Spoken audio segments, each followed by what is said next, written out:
नमस्कार दोस्तों।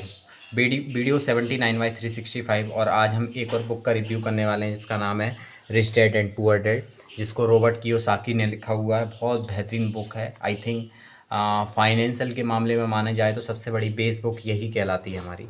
तो इसमें क्या किसके ऊपर बात करी गई है, किस तरह हम अपने फाइनेंस को बहुत अच्छे तरीके से मैनेज करके बहुत अच्छे तरीके से रिच बन सकते हैं बहुत कम समय में, इसमें ये बताया गया है। चलो हम इसमें पॉइंट बाय पॉइंट इसको जानने का प्रयास करते हैं। पहले इसमें एक बहुत बेहतरीन चीज़ सिखाई गई है। मैं आपको सिखा दूं। एक होता है हमारा एसेट, दूसरा होता है लाइबिलिटीज़। लाइबिलिटीज़ का मतलब ये रहता है कि आपने मान लो कि किसी को महीने के 20,000 रुपये मिल रहे हैं, तो उसने लाइबिलिटीज़ क्या क्या ख़रीद ली। मान लो कि कुर्सी ले आया घर के लिए, बहुत अच्छे अच्छे फर्नीचर ले आया, खुद के लिए अच्छे कपड़े खरीद लिए, एक मोबाइल खरीद लिया, सब कुछ पूरा का पूरा 20,000 रुपये का ये सब फैंसी आइटम खरीद लिए जिनकी 2 महीने बाद कोई वैल्यू नहीं बचेगी। इसे बोलते हैं हम लाइबिलिटीज़। एसेट्स का मतलब रहता है कि आज हमने कुछ चीज़ खरीदी, तो हो सकता है आज हमने वो 20,000 रुपये की चीज़ खरीदी, आने वाले समय बाद वो उसकी कीमत थोड़ी बढ़ जाए। ऐसे कि मान लो गोल्ड खरीद लिया, सिल्वर खरीद लिया, और या बोल सकते हैं और किसी जगह हमने इन्वेस्ट कर दिया, एसआईपी कर दिया, ठीक है, एफडी करा दी, ठीक है। इसे बोलते हैं हम एसेट्स। एसेट्स मतलब कुछ ऐसी चीज़ खरीदना उसी पैसे से जो आने वाले समय में उसकी कीमत बढ़ जाए, उसे बोलते हैं एसेट। लाइबिलिटीज़ मतलब कि ऐसी चीज़ खरीदना जिसका कोई मोल ना रहे, आने वाली चीज़ में उसका कोई ख़त्म हो जाए, उसकी कीमत ही ख़त्म हो जाए। मोबाइल ख़रीदा आपने 20,000 रुपये का, अब पता चला कि उसकी वैल्यू 1 महीने बाद 10,000 रुपये हो गई, और 5-6 महीने चलाया, टूट गया फूट गया, उसकी कोई वैल्यू नहीं बची, उसे बोलते हैं लाइबिलिटीज़। इस चीज़ को क्लियर। तो इसमें इस चीज़ पर फोकस किया गया है कि आप ज़्यादा से ज़्यादा अपने लिए एसेट्स खरीदें जो आने वाले समय में आपको कुछ वैल्यूज़ दे, ठीक है। और इसमें हम समझने का प्रयास करते हैं। दूसरा, इसमें ये बहुत अच्छी बात बोली गई है, रुको मैं बताता हूँ आपको। एक मिनट। इसमें एक और महत्वपूर्ण चीज़ बताई गई है कि आपको फाइनेंशियल नॉलेज होना चाहिए। ऐसे आपने कि मैथ्स पढ़ा तो आपको मैथ्स की नॉलेज हो गई कि आप करने लगे कि 15 और 25 का मल्टीप्लाई करेंगे क्या आएगा, 10 + 10 करेंगे क्या आएगा, ठीक है। ये सारी चीज़ें हो गई हमारी गणित की नॉलेज। इंग्लिश की नॉलेज, आपने ग्रामर सीख ली तो आपको इंग्लिश बोलना आ गया, ठीक है। प्रैक्टिस करिए, स्पोकन आ गई। तो इसी तरह फाइनेंस की नॉलेज आपको तब आ गई जब आप फाइनेंशियल एक्सपर्ट से सीखोगे कि क्या खरीदना है क्या नहीं खरीदना है, लाइबिलिटीज़ क्या होती हैं, एसेट क्या होती है, अपने फाइनेंस को कैसे मैनेज करा जाए। इस बुक में बहुत अच्छे तरीके से बताया गया है, ठीक है। तो आपको पहले फाइनेंशियल नॉलेज होना चाहिए और आपको लाइबिलिटीज़ और एसेट की ख़त्म समझ होना चाहिए। तो आप ज़्यादा से ज़्यादा अपने जो पैसा है वो एसेट्स पे खर्च करें, ठीक है।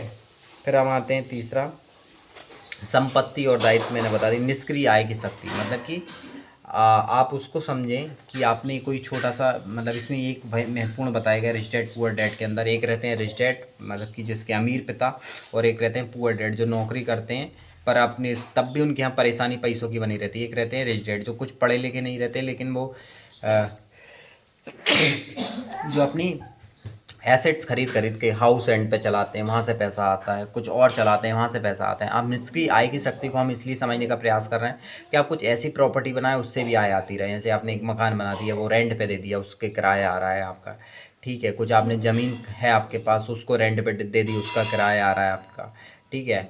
आपके पास कुछ ऐसी चीज़ें हैं, आपने कुछ शॉप्स खोल दी, वहाँ पे कुछ लोग लगा दिए, वहाँ से आपकी आय आ रही, ठीक है। तो उसके लिए आय होना तो ज़रूरी है ही, आपके पास प्रॉपर होना चाहिए पहले से ज़्यादा एसेट। लेकिन ये सब चीज़ आपको आना चाहिए। ये सब चीज़ मिडनाइट नहीं आ जाएगी, लेकिन आप एक प्लान करोगे 8-10 सालों के अंदर बहुत सारी चीज़ें आपके हो जाएगी अगर आपके अंदर गहरी इच्छा शक्ति है तो, ठीक है। फिर इसमें बताया कैलकुलेटेड जोखिम, मतलब कि आप अगर रातों रात अमीर बनने का सोचोगे तो हो सकता है कि आप अपनी कैपिटल गंवा दो, जैसे कि 0 to 1 में बताया गया था। तो आप कैलकुलेटेड रिस्क लो कि भाई मैं कहाँ तक अपना पैसा अगर गंवा भी दूँ तो मुझे कोई फ़र्क नहीं पड़ेगा, उतनी आपकी रिस्क होना चाहिए।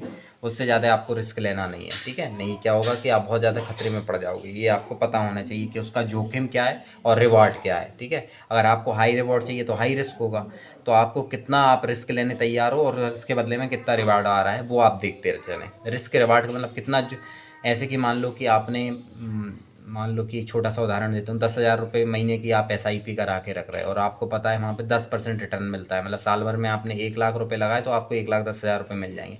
तो आपको पता होना चाहिए मार्केट ज़्यादा से ज़्यादा क्रैश कितना कर सकता है। माइनस में जा सकता है 5%, मतलब जो आपकी कैपिटल है वो 95,000 भी बच सकती है, और मैक्सिमम प्रॉफिट आपको 25%, मतलब 1 लाख का 1,25,000 रुपये भी आ सकता है। ये होता है रिवॉर्ड कितना हो गया 25%। रिस्क क्या हो गई कि 5% मार्केट भी डूब सकता है। ये होता है रिस्क रिवॉर्ड रेशियो।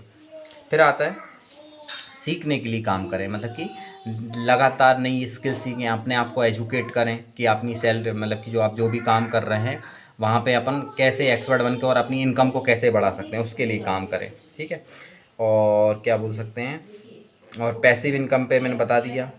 और क्या बोलते हैं, एक इसमें बहुत महत्वपूर्ण लेसन दिया गया है, ये यही नहीं हर कहीं काम आएगा, कि risk is a important part of life, और आपको रिस्क लेना आना चाहिए। बगैर रिस्क के आप कहीं नहीं पहुंच सकते। अगर नहीं, जीवन ही सबसे बड़ा रिस्क है मैं बताऊँ तो। रिस्क, एक कैलकुलेटेड रिस्क अगर आप लोगे तो डेफिनेटली आप वहाँ पहुँच पाओगे जहाँ आप पहुँचना चाहते हैं। और अगर आपको फाइनेंस में आगे बढ़ना है तो आपको फाइनेंशियल किताबें पढ़ना चाहिए, फाइनेंशियल नॉलेज होना चाहिए, तभी हम वैसा कर सकते हैं। तो थैंक यू सो मच, मिलते हैं नेक्स्ट वीडियो में।